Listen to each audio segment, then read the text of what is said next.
আসসালামু আলাইকুম। আমি তাজ গার্ডেন অ্যান্ড ব্লগ থেকে তাজমিন বলছি। আশা করছি সবাই ভালো আছেন, আমরাও খুব ভালো আছি। আমি আপনাদের মাঝে আরেকটি নতুন ব্লগ নিয়ে হাজির হলাম, আপনারা দেখতে থাকুন। আর এই যে আমি চলে আসলাম বৈকাল বেলায় ছাদে। আর এখন চারিদিকে মেঘ উঠেছে আর মনে হচ্ছে যেন বৃষ্টি হবে। আর সেই জন্য আমি ছাদটা একটু পরিপাটি করে গুছিয়ে নিতে আসলাম। আর আমি গাছের গোড়ায় যে আগাছাগুলো হয়েছে সেগুলো এখন আমি তুলে নেব। আর এই আগাছা যদি থাকে আর বৃষ্টি হলে সেই আগাছাগুলো গাছের আগে সেই আগাছাগুলোই বড় হবে। আর সে কারণে আমি আগাছাগুলো পরিষ্কার করে নিচ্ছি। আর এই যে দেখুন, প্রথমে আমি শশা গাছের টবটা পরিষ্কার করে নেব।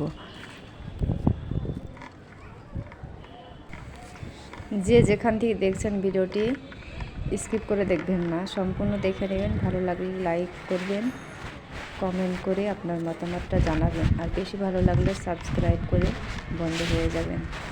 আর এই যে দেখুন, আমি ছোট ছোট আগাছাগুলো তুলে নিচ্ছি। আর আগাছা থাকলে, যদি আগাছা থাকে আর তারপরে যদি বৃষ্টি হয়, তাহলে গাছের আগে আগাছাগুলো হেলদি হবে আর গাছগুলো দুর্বল হয়ে যাবে। সেই কারণেই আগাছাগুলি বৃষ্টির আগেই পরিষ্কার করে নেওয়া ভালো। আর এদিকে আমি এবার বরবটি গাছের আগাছাগুলো পরিষ্কার করে নিচ্ছি। আর এই যে দেখুন, বরবটি গাছের পাতাগুলো পুড়ে যাচ্ছে। কী কারণে পড়ে যাচ্ছে আমি জানি না, সেটা আপনারা যদি জেনে থাকেন তাহলে কমেন্ট বক্সে আমাকে বলে দিতে পারেন কী কারণে এই পাতাগুলো পড়ে যাচ্ছে।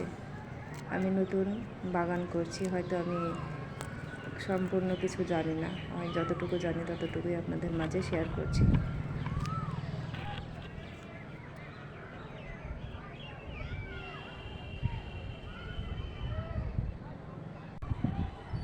আর এই যে দেখুন, চারিদিকে কি মেঘ, মনে হচ্ছে এই মুহূর্তেই বৃষ্টি ঝড় চলে আসবে।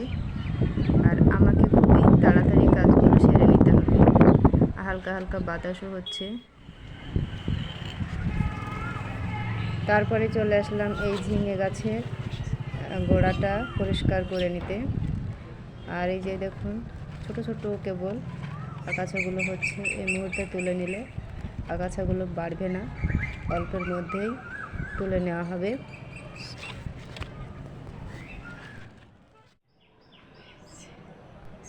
আর এই যে দেখুন, গাছটাকে আমি এইখানটায়, মানে যেখানে আমি আমার জ্বালান আছে, জ্বালান গুছিয়ে রেখেছি এক সাইডে, সেই জ্বালানের উপরেই আমি ঝিঙে গাছটাকে তুলে দেব। তাছাড়া আমার এখানে মাচা করার কোনো পরিস্থিতি নেই। তারপরে আমি ড্রাগন গাছের গোড়ায় যে আগাছাগুলো ছিল সেগুলো পরিষ্কার করে নিচ্ছি।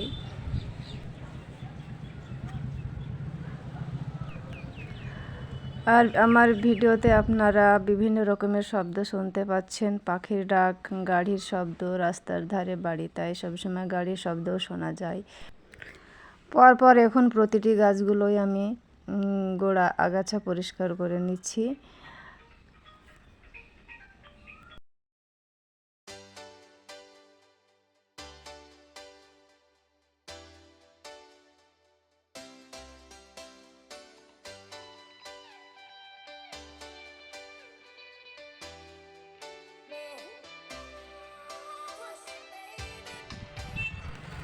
আর এই লঙ্কা গাছের পাশে দেখুন কত বড় একটি গাছ হয়েছে।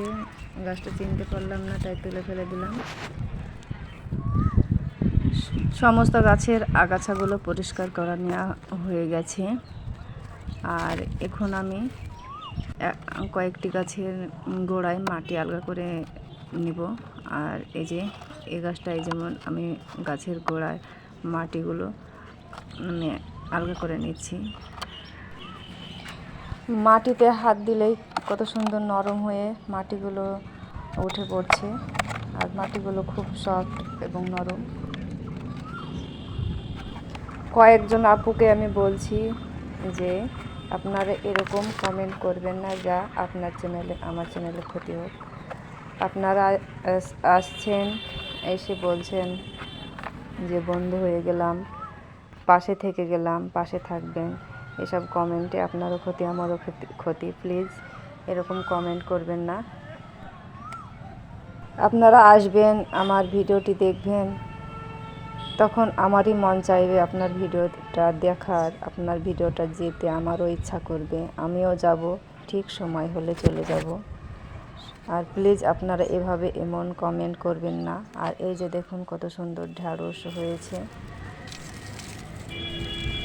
আর এদিকে আমার ছাদে যেসব আবর্জনাগুলো পড়ে আছে সেগুলো আমি তুলে নিচ্ছি। আর এই যে দেখুন বৃষ্টি পড়ছে, ফোঁটা ফোঁটা করে বৃষ্টি পড়ছে। আর এদিকে ছাদের আগাছাগুলো আমি, ছাদের যে আবর্জনা, সেই আবর্জনাগুলো তুলে নিচ্ছি। এই যে দেখুন এগুলো হচ্ছে আমার জ্বালানিগুলো এখন আমি গুছিয়ে তুলে নিচ্ছি।